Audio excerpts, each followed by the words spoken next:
As the top search and rescue diver in the country, I was used to high-stakes calls, but the one that came in on a rainy Tuesday morning made my blood run cold. A 10-year-old boy had gone missing at Savage Cove, the same place where my little sister Grisha drowned 10 years ago. Back then, Nora, my girlfriend and captain of the rescue squad, promised she'd bring Grisha back safe. Instead, she cut my sister's safety line to hand the rescue credit to her partner, Victor. Grisha was swept into the abyss. Victor became a national hero, while I spent the next decade diving into the dark more than 200 times, pulling 193 people back to life. I mapped Savage Cove's deadly depths until I knew every current, so no one else would be left waiting in the dark. But today, when Dispatch sent the missing child's photo, I froze. Behind him stood the boy's mother. Her face was one I would never forget. I turned the phone face down on the desk. I'm not taking this dive. Sean, you've got to be kidding me, right? The dispatcher laughed, assuming it was a joke. Last year, during the peak flood season, you dove 40 meters into near-zero visibility mud to pull a trapped kid out of a shipwreck. You hold the active recovery record. If you say you can't do it, nobody else in this country can. I'm not joking, I replied. Sean, I'm serious, I can't take this. Coordinate with another team. Don't waste any more time. I hung up, but before I could zip my gear bag, the door slammed open. Chief Harrison practically fell into the room, drenched in sweat. Sean, he panted, gripping the door frame to steady his breathing. Don't leave yet. Just hear me out. Chief, there's nothing to discuss. The conditions at Savage Cove are a nightmare, Harrison urged, shutting the door behind him and blocking it with his body. Our regular guys have been down there for 2 hours. 3 rotation teams, and they haven't found a single trace. He lowered his voice, stepping closer. The boy who went under is Victor's son. Yes, that Victor, the owner of the biggest commercial diving firm in the state. His wife is Nora, the former rescue captain.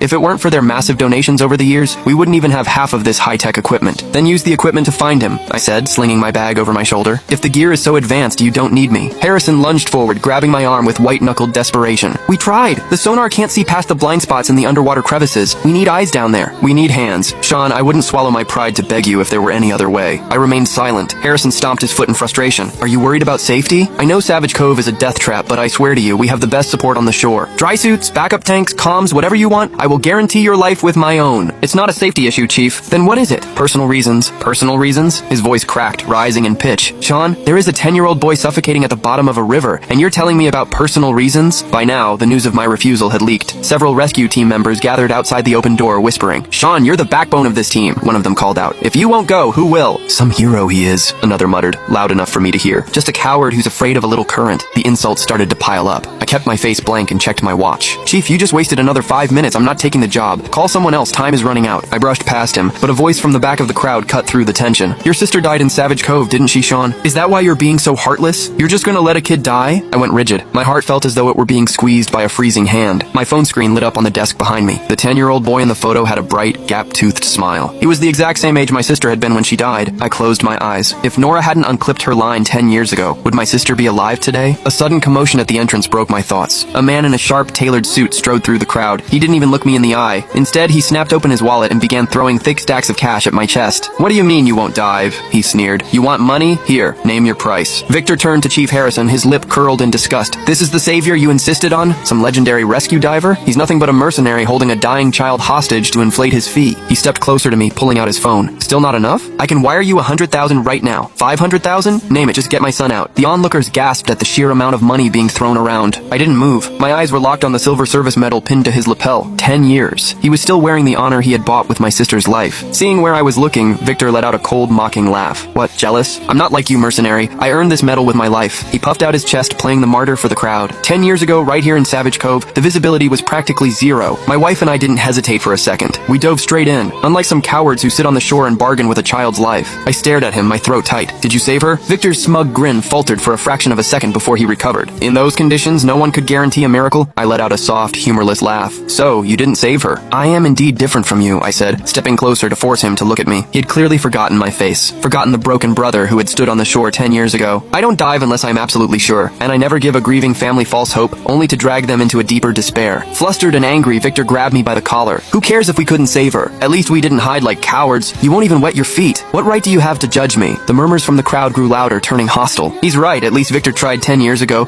Sean is just a greedy coward. Their judgmental eyes stung like needles. They thought I was selfish, cold, and demanding a payout. I didn't care to explain. Then a woman stumbled through the doorway. Her hair was a messy nest, and her expensive makeup was smeared with tears. 10 years had passed, but her face was still instantly recognizable. The woman who had promised to bring my sister back, only to push her into the abyss, was standing right in front of me. My fists clenched so hard my fingernails bit into my palms. She didn't look at my face. She shoved Victor back and threw herself toward me. Please, she sobbed, grabbing my hand. The chief says you're our last hope. I don't know you, but I trust you. My baby is down there. He's only 10. He's terrified of the dark. He can't sleep without hearing my voice. Her tears fell onto my shoes. If you go down, I'll give you anything. Whatever you want, just save my boy. I took a slow, deep breath, feeling the decades of suppressed rage boiling in my chest. If they knew the real price of this rescue, would they still ask for it? I will go to the site, I said quietly. Nora gasped with relief, squeezing my hand. Thank God. Thank you, Mr. Shaw. Whatever your name is, my husband and I will never forget this. Don't misunderstand, I interrupted, pulling my hand away. I agreed to go to the site. I didn't say I would dive. 10 years later, I stood on the banks of Savage Cove once more. The shore was packed with state-of-the-art equipment, high-powered sonar scanners, massive underwater floodlights, 3 top-tier rescue boats idling in the water. A dozen experts hovered over a folding table, analyzing underwater topographical maps. This is Victor's son, one coordinator shouted. Spare no expense, get him up! Standing on the periphery, a bitter taste filled my mouth. 10 years ago,